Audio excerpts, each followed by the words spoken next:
ঢাকার ঐতিহাসিক সোহরাওয়ার্দী উদ্যানে জামায়াত ইসলামী বাংলাদেশের যে মহা সমাবেশটি হয়ে গেল,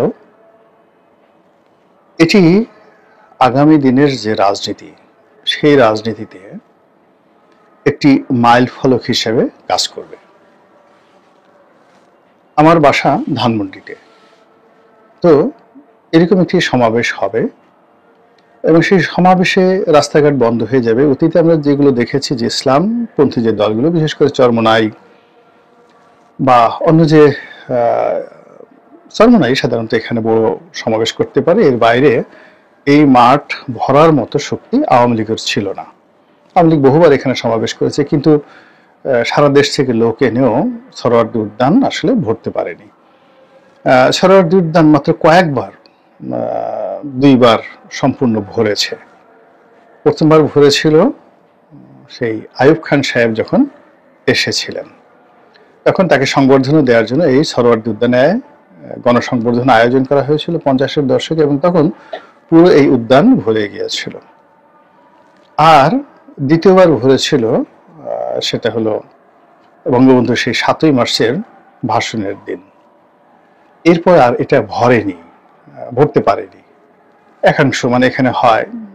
তো আজকে যেটা দেখলাম সেটা হলো যে এই সোহরাওয়ার্দী উদ্যানটি ভরে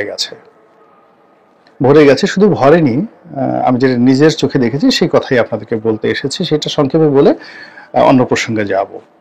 তো আমি জানি যে এখানে আজকে গাড়ি নিয়ে বের হওয়া যাবে না 10টার পরে। তো আমি বাসা থেকে 8টার সময় বের হলাম এবং গাড়ি ছাড়াই বের হলাম রিক্সায় করে। কিন্তু এর মধ্যে এসে দেখলাম যে নীলক্ষেত মোড় থেকেই বিশ্ববিদ্যালয় বন্ধ করে দেওয়া হয়েছে, তার পূর্বের দ্বার। একটা দুটো রিক্সা ঢুকতে দেওয়া হচ্ছে। তা আমি সেই সকাল 8টার সময় বিশ্ববিদ্যালয়ে দেখলাম যে লোকারণ্য, সারা বাংলাদেশ থেকে জামাতের লোকজন আসছে। তারপরে সেখানে অসংখ্য গাড়ি এবং ঢাবি লেখা যে বিভিন্ন জ্যাকেট পরে অনেক ছেলে, স্বেচ্ছাসেবক ছেলে, তারা ওখানে ট্রাফিক নিয়ন্ত্রণ করছে। জামাতের সারা বাংলাদেশ থেকে আগস্ট নেতাকর্মী যারা আছেন, তারা বিশ্ববিদ্যালয়ের চত্বরের বিভিন্ন ফুটপাতে কেউ বসে আছেন, কেউ নাস্তা করছেন 8টার দিকে, কেউ সভাস্থলের দিকে যাচ্ছেন। তো এই দৃশ্য দেখে মনে হচ্ছিল যে পুরো ঢাকা বিশ্ববিদ্যালয়টাই যেন কাবুল শহরে পরিণত হয়েছে বা কাবুল বিশ্ববিদ্যালয় চত্বর মনে হয়েছে। এর কারণ হলো জামাতের তো একটা পোশাক আছে, তারা পাঞ্জাবি পরা, অনেকে টুপি আছে, মুখে দাঁড়িয়ে আছে। তো একটা ইসলামাইজেশনের যে দৃশ্য, যদি মনে হয় যে এরকম মদিনা বিশ্ববিদ্যালয় বা কিং আব্দুল আজিজ বিশ্ববিদ্যালয় রয়েছে রিয়াদে, এরকম বিশ্ববিদ্যালয়ে যদি বড় কোনো অনুষ্ঠান হয় বা আল আজহার বিশ্ববিদ্যালয়ে যদি কোনো এরকম বড় সমাবেশ হয়, সেক্ষেত্রে উপস্থিত হাজেরান, মজলিসে হাজেরান যারা থাকেন, তাদের যেরকম আকার আকৃতি, ঠিক ঢাকা বিশ্ববিদ্যালয়ের চত্বরকে আমার আজকে ওইরকম মনে হয়েছে। তো সেখান থেকে এগুয়ে শহীদ মিনারের দিকে গেলাম। এর কারণ হলো টিএসসির এই সাইডটা সম্পূর্ণ বন্ধ করে দেওয়া হয়েছে। কাজে টিএসসি পর্যন্ত না গিয়ে ফুলার রোড হয়ে, মানে ভাইস চ্যান্সেলরের বাসার সামনে দিয়ে শহীদ মিনার হয়ে যখন দোয়েল চত্বরে ওখানে পৌঁছালাম, তখন দোয়েল চত্বর দিয়ে যে বাংলা একাডেমির দিকে টিএসসি যে রাস্তাটি, পরিপূর্ণভাবে লোকারণ্য। অনেকক্ষণ বসে রইলাম। এর কারণ হলো একের পর এক মিছিল আসছে, মধ্যে একটু ফাঁক পাওয়ার পর রিক্সাটা এক সাইড দিয়ে গেলাম, গিয়ে শিক্ষা ভবন পর্যন্ত আসলাম। মিছিল আসছে, অনবরত মিছিল আসছে। সকাল তখন 8:15, মানে আমি বাসা থেকে বের হয়েছি 8টায়, আর এই পর্যন্ত ধরেন 8:15, 8:30। তো সেখান থেকে মিছিল করতে করতে লোকজন আসছে এবং আমি ওখান থেকে আসলাম সেই জাতীয় ঈদগাহর সামনে যে ফোয়ারা রয়েছে, কদম ফোয়ারা, ওখানে। তো সেই ফোয়ারা পার হয়ে আমার যখন তোপখানা রোডে প্রেস ক্লাবের দিকে আসছিলাম, তখন প্রেস ক্লাবের উল্টো দিক দিয়ে যে মিছিল, সেই মিছিল দেখা যাচ্ছিল যে প্রেস ক্লাবের সামনে এক অংশ মিছিল, আর অন্য অংশ যতদূর চোখ যায় পল্টন মোড় পর্যন্ত, পুরানা পল্টন মোড় পর্যন্ত এই মিছিল আমি দেখে আসছি সকাল 8:30টার মধ্যে। এখন এই যদি হয় এই দিকের অবস্থা, তাহলে আপনি শাহবাগের কথা চিন্তা করেন। আমার ধারণা, আমি বাইরে বের হইনি, যে এটা বাংলা মোটর পর্যন্ত তাদের এই ভিড় বা রাস্তা বন্ধ রয়েছে। আর এদিকে যমুনা পর্যন্ত, বাংলা মোটর যদি এদিকে ধরেন, ওইদিকে যমুনা পর্যন্ত বা কাকরাইল মসজিদ পর্যন্ত তাদের এই সমাবেশের যে ক্রাউড ভিড় পৌঁছে গেছে। আর শুধুমাত্র রমনা মানে সরোয়ার্দী উদ্যানে এটা নেই, এটা বোধহয় রমনা পার্কটিকেও তারা দখল করে ফেলেছে। সম্ভবত এরকমই লোকজন সেখানে এসেছে। ইন্টারনেটে যে ছবিগুলো দেখলাম সেই ছবিতে মানে পাখির চোখে জামাতের সমাবেশ। তো সেটা দেখার মতো, আপনি এটা না দেখলে বুঝতে পারবেন না যে এত লোক মানে আওয়ামী লীগের সেই যে 2009 থেকে অব্যাহত জুলুম অত্যাচারের মধ্যে জামাত এত লোক এত নেতাকর্মী কিভাবে তৈরি করেছে, সৃষ্টি করেছে, দাওয়াতি কর্মকাণ্ড কিভাবে চালিয়েছে, এটা যারা রাজনৈতিক দার্শনিক তাদের এটা শিক্ষার বিষয়। এবং এখন যারা আওয়ামী লীগের উপর জুলুম অত্যাচার করার চেষ্টা করছেন, আওয়ামী লীগকে অবদমিত করার চেষ্টা করছেন, তাদের জন্য এই জামাতের যে আজকের যে উত্থান, সেই উত্থান একটা বিরাট শিক্ষা। জামাতের সমাবেশ নিয়ে কথা এই পর্যন্তই। এরপর দ্বিতীয় অংশে আসি।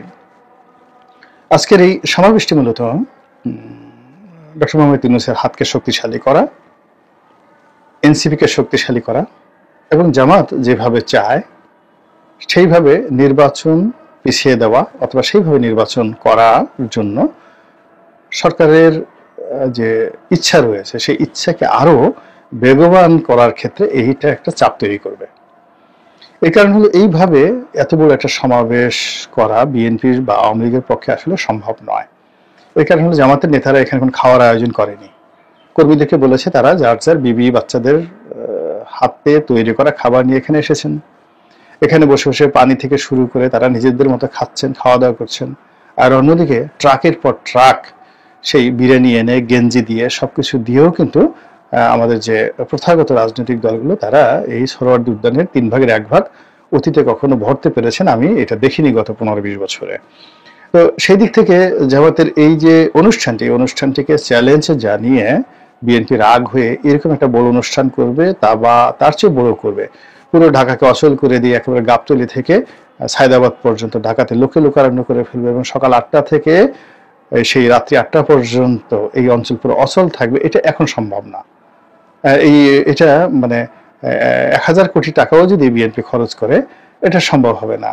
এখানে শুধুমাত্র বিরিয়ানির প্যাকেট দিতে, পানির বোতল দিতে, এগুলোতেই সমস্যার সৃষ্টি হয়ে যাবে, অনেক সমস্যার সৃষ্টি হয়ে যাবে। চেয়ার ছোঁয়াছুঁই হবে, কে আগে স্লোগান দেবে, কে আগে আসবে, কে পরে আসবে, এগুলো নিয়ে হবে। কিন্তু জামাতের এই জিনিসগুলো, আমি যে এখন ভিডিও করছি বিকাল 4টার সময়, এখন পর্যন্ত একটা ট্রু শব্দ হয়নি। এখানে উক্ত মতো নামাজ হচ্ছে, অজু হচ্ছে, পায়খানা পেশাবের হাজত আসলে সেই জায়গা তারা আয়োজন করেছে।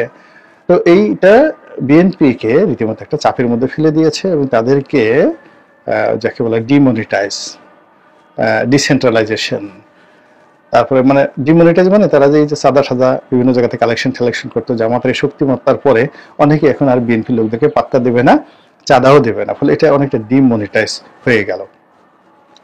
2 নম্বর হলো যে তারা যে বড় বড় কথা বলতো, সরকারকে দাপট দেখাতো, আমরা এটা করতে পারি, ওটা করতে পারি, 1 ঘন্টায় সরকারকে ফেলে দিতে পারি, তখন তারা এরপর থেকে এই কথাগুলো আর ওইভাবে বলতে পারবে না। এরপরে যেটা হলো যে এটা তো জামাতের একটা অনুষ্ঠান এবং এখানে অন্যান্য ইসলামপন্থী দলগুলো সংহতি জানিয়েছে, কিন্তু ওইভাবে তারা আসেনি। যদি তারা সবাই আসতো বা আসে তাহলে এটা বিরাট একটা রূপ ধারণ করবে এবং এর মাধ্যমে বিএনপিকে চ্যালেঞ্জ দিচ্ছে, ডক্টর মোহাম্মদ ইউনূসকে শক্তিশালী করছে, এনসিপিকে শক্তিশালী করছে, তার সঙ্গে সঙ্গে অন্যান্য যে রাজনৈতিক দল, ইসলামপন্থী যে রাজনৈতিক দল, তাদেরকেও জামাত জানান দিল যে সত্যিকার অর্থে তাদের সাংগঠনিক ক্ষমতা কত বেশি। এবং এখানে আজকের যে মাহফিল তারা আয়োজন করেছে, এটাকে রাজনৈতিক সমাবেশ না বলে মাহফিল বলেন। এখানে গান গেয়েছে, তারা হামদ করেছে, কোরআন তেলাওয়াত করেছে, ওয়াজ করেছে, মাহফিল করেছে, রাজনীতির কথা বলছে, মানে পুরো সকাল 8টা থেকে কটা পর্যন্ত চলে আমি জানি না। এটাকে তারা একটা উৎসব মুখর মিলন মেলা করেছে, যে মিলন মেলার সঙ্গে আপনি এই যে তাবলিগের যে জামাত হয় টঙ্গীতে, এটা তুলনা করতে পারেন। এবং ওখানে এখন যে 2 ভাগ হয়, সেই তাবলিগের জামাতে যে লোকে লোকারণ্য হয় তার চেয়ে আজকে জামাতের যে লোকজন কোনো অংশে কম হয়নি। কাজে এটা তাবলিগের জন্য একটা বিরাট থ্রেট, চরমোনাইকে আরো উৎসাহিত করবে। এবং সবচেয়ে বড় ব্যাপার হলো আজকের এই যে অনুষ্ঠানটি, এটি লাইভ টেলিকাস্ট করছে পৃথিবীর সব জায়গায়। যারা বাংলাদেশকে তালেবান রাষ্ট্র হিসেবে প্রচার করতে চাচ্ছে, এখানে জঙ্গিবাদের উত্থান হচ্ছে, এখানে ইসলামাইজেশন হচ্ছে, এখানে মুসলিম খিলাফত প্রতিষ্ঠিত হতে যাচ্ছে, এখানে ইসলামী রেভলিউশন বা বিপ্লব হতে যাচ্ছে, এই সকল কথা যারা বলার চেষ্টা করছেন তারা এই জামাতের অনুষ্ঠানটিকে রীতিমতো একটা মডেল হিসেবে বা মডিউল হিসেবে, মডেল এবং মডিউল দুটোর মধ্যে পার্থক্য রয়েছে, তো মডেল এবং মডিউল হিসেবে ব্যবহার করার জন্য তারা সর্বোচ্চ চেষ্টা করবে এবং যা কিনা ডক্টর মোহাম্মদ ইউনূসের যে আন্তর্জাতিক যে পরিচিতি রয়েছে বিশেষ করে পশ্চিমা দুনিয়া, এটাকে হুমকির মুখে ফেলবে। এবং এখন এই জামাতের আজকের যে এই অবস্থার ফলে কি হলো, ডক্টর মোহাম্মদ ইউনূসকে এখন জামাতের পকেটে ঢুকে যেতে হবে এবং জামাতের আনুগত্য ব্যতিরিকে তিনি আর এগোতে পারবেন না। তিনি ইচ্ছে করলে আগামীতে মির্জা ফখরুল বা জামাতের অনুমতি ছাড়া তিনি জনাব তারেক রহমান সাহেবের সঙ্গে বৈঠক করতে পারবেন না।